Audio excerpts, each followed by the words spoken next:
Audrey, ano ba? Ilang beses ka na bang nagmakaawa kay Clark? Hindi ka ba nagsasawa dyan sa mga ginagawa mo? Eh, sinabi na nga niyang ayaw niya, di ba? So please, move on na lang. Hindi! Hanggat humihinga pa ako, hindi ko hahayaang mawala sa akin si Clark. Audrey naman, isipin mo na lang si Tristan, please. Ginagawa ko to lahat para sa kanya dahil ayoko siyang mawala ng ama.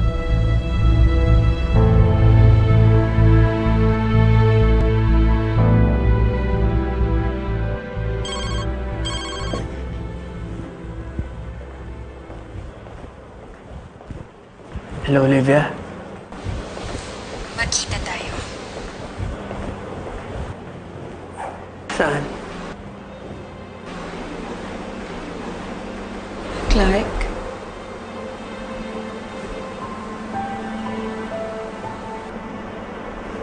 Audrey.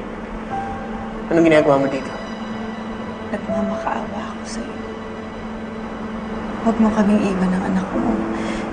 Hindi ko kakayanin kapag nawala ka sa buhay ko. Tama na. Tigilan na natin to. Bibitaw lang ako kapag bumalik ka na sa bahay natin. Let's go. Hindi ka pa nahihiya. Bakit ako nahihiya? Kinakausap ko lang ang asawa ko. Clark, kalimutan mo na ang anak mo ni Olivia. Patay na siya. Hindi na siya babalik. Si Tristan, buhay siya. Kailangan niya ng ama. Magiging ama pa rin naman ako sa kanya eh. Hindi ko nga lang kayang maging asawa sa'yo. Ganun lang ba yun? Bakit? Sasama na ba kayo ni Olivia? Gagawin ko pa rin ito. Nung sabihin mo, kating-kati ka nang iwan kami dahil sa Olivia yun. Aaminin ko sa'yo.